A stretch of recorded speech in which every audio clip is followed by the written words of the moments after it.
This is the Dji Flip, a new drone featuring an innovative form factor. It will fill the gap between the DJI Neo and the Mini series, and in this video I'll tell you all the leaked specs, the price, and when it will be released. Let's get into it. As I said, the Flip will have a never-before-seen folding mechanism, with the arms being separated rounded ducts that fold down and minimize the volume of the drone.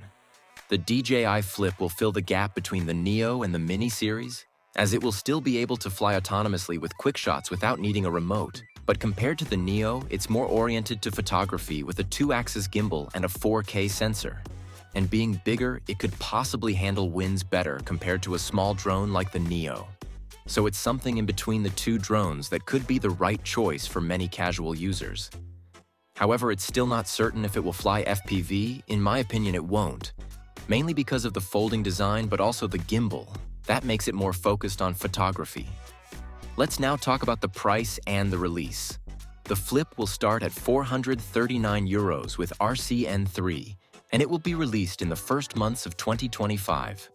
There are still a lot of products set to come out in the next months, so subscribe and drop a like if this video was helpful.